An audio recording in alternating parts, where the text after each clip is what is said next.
नमस्कार, कशिश न्यूज के special bulletin ground zero में आपका स्वागत है। आपके साथ मैं हूं करिश्मा। इस स्पेशल बुलेटिन में हम आपको गांव से लेकर शहरों तक की खबरों से रूबरू करवाते हैं।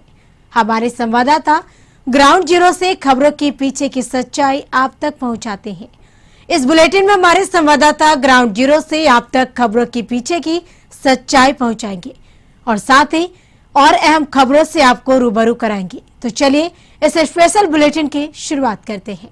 लॉकडाउन जो आज से अनलॉक हो रही है उसको लेकर हम पटना में पहुंचे। पटना के चांदनी चौक है। आज इलेक्ट्रॉनिक्स मार्केट की दुकान जो है खोलने के आदेश दिए गए हैं। शर्तों के साथ आदेश दिए गए हैं कि दुकानों में भीड़ जो है वो सोशल डिस्टेंस के देखते हुए की जाएगी। हाइजर ये पहनना है। आज पहले दिन की जो है भीड़ भाड़ आप देख सकते हैं, लोगों की पहुँच रही है। तमाम चीज़ों के गाइडलाइन को पालन करने को निर्देशित किया गया। कुछ दुकानदार जरूर कर रहे हैं मगर कुछ दुकानदारों की स्थिति जो है वो थोड़ी सी लापरवाही दिख रही है। लोगों की भीड़ पहुंची है। इस भीड़ को कंट्रोल करना प्रशासन की जिम्मेवारी है। कई जगहों पर प्रशासनिक अधिकारी को डिप्यूटेशन किया गया, जिलाधिकारी को आदेश दिया गया, मगर बहुत जगह पे ये स्थिति अभी नहीं है। मास्क क्यों नहीं लगा के पहन के काम कर रहे हैं? चलिए देखिए, इसी तरह की कुछ लापरवाही जो है जो लोगों में देखने को मिलेगा और इसी का नतीजा होगा कि स्थिति जो है बिगड़ेगी। चलिए देखिए कुछ लोगों का और मास्क पहन कर क्यों नहीं काम कर रहे हैं आप? मास्क पहन कर यही लापरवाही है जिस कारण से आम लोगों को ये समस्या भुगतना पड़ता है। लॉकडाउन की स्थिति उत्पन्न हो जाती है। प्रशासन ने आदेश दिए हैं कि आप लॉकडाउन का पालन मास्क पहन के तमाम चीज़ों को लेकर कर सकते हैं। जो भीड़ है, कुछ लोगों की भीड़ देखिए यहाँ पे। आपके दुकान में कोई सोशल डिस्टेंस नहीं है क्या? प्रशासन ने जो आदेश दिया था सोशल डिस्टेंस का पालन कराते हुए काम कराना है। भीड़ इसी तरह से है, कोई 1 फीट की दूरी। चलिए देखिए इस दुकान के हालात ये बने हुए हैं। स्थिति बिगड़ेगी। लोग सरकार को दोषी ठहराएंगे मगर स्थिति आप समझ सकते हैं। सर, सोशल डिस्टेंस या मास्क कुछ आप मानते हैं? मगर मास्क ना आपने पहना है ना आपकी दुकान में मास्क पहन। सोशल डिस्टेंस भी सर दुकान परमिशन दिया गया है। इस तमाम चीज़ों को देखते हुए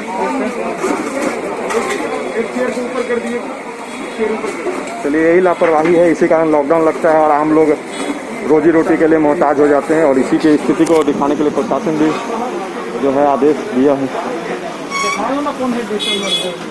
भाई साहब, मास्क लगाना जरूरी है? मास्क लगाना जरूरी है सर? मास्क लगाना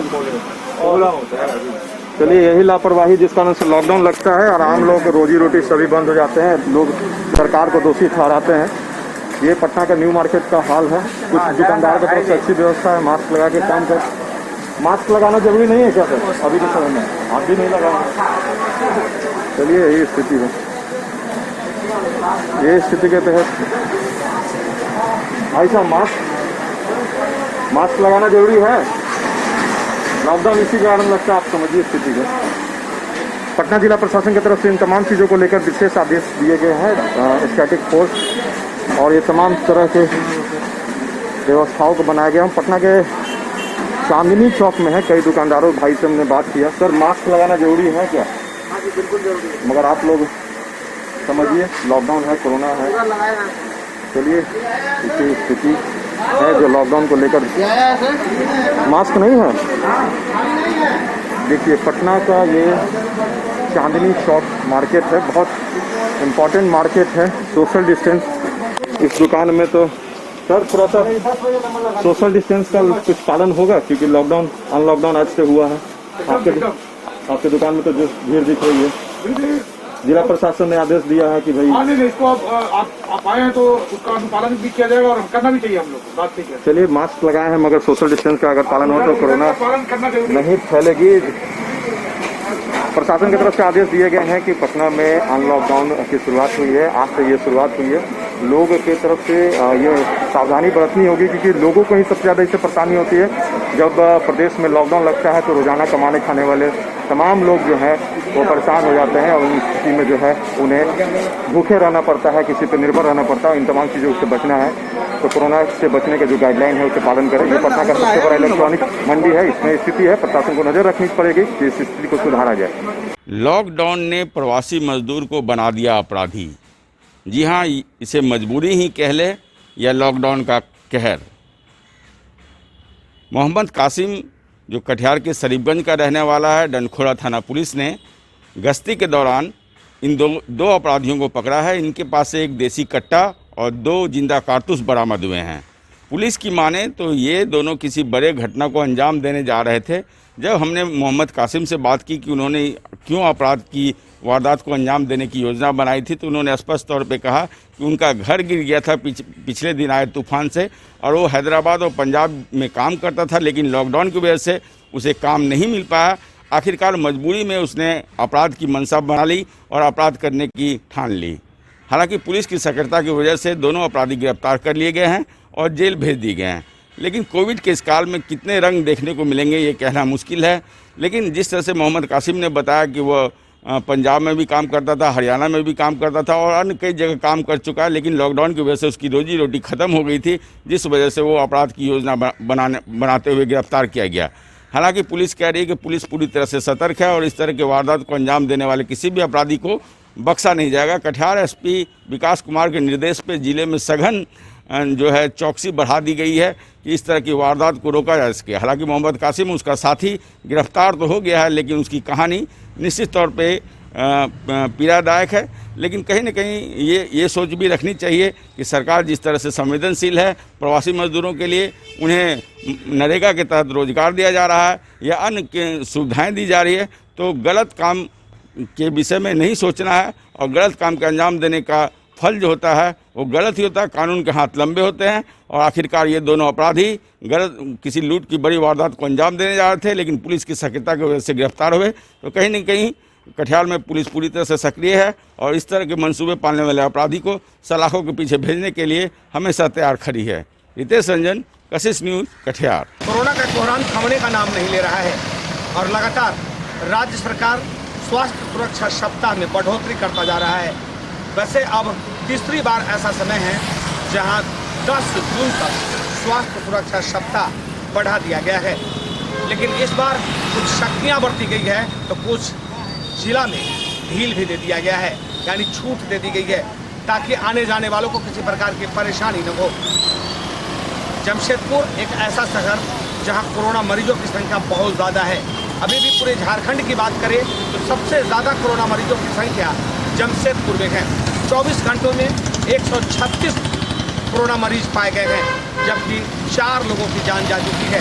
लगातार मृत्यु दर भी जमशेदपुर में कम होता नाम नहीं ले रहा है और कोरोना मरीजों की संख्या भी अब फिर से बढ़ने लगा है।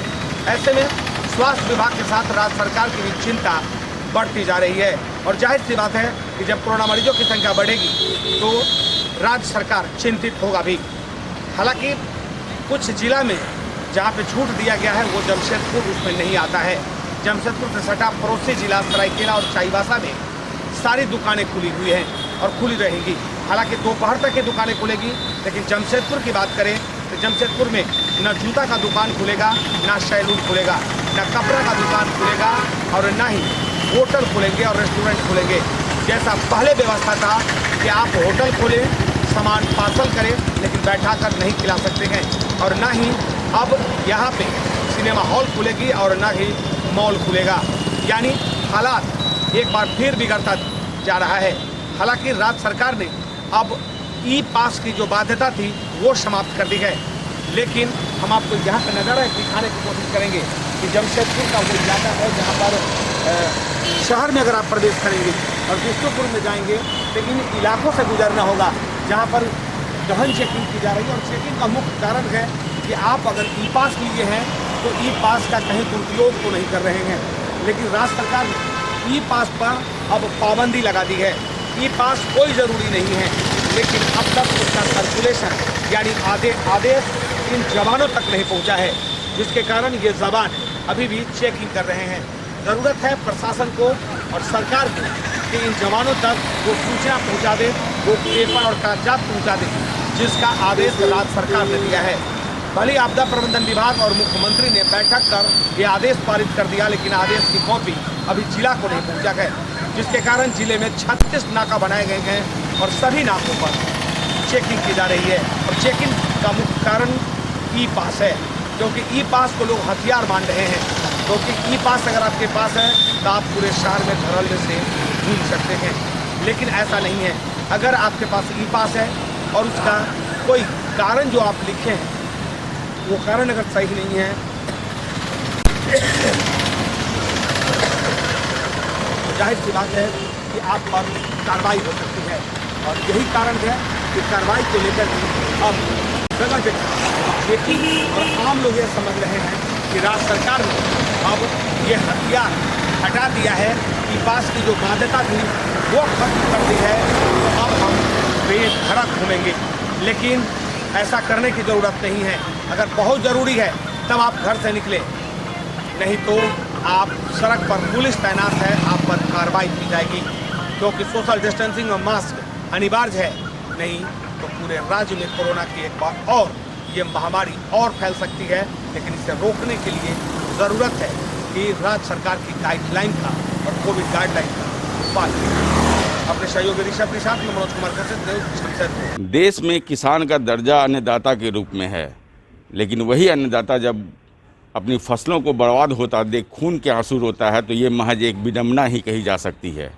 बीते दिन आए यस तूफान ने किसानों की कमर तोड़ दी है।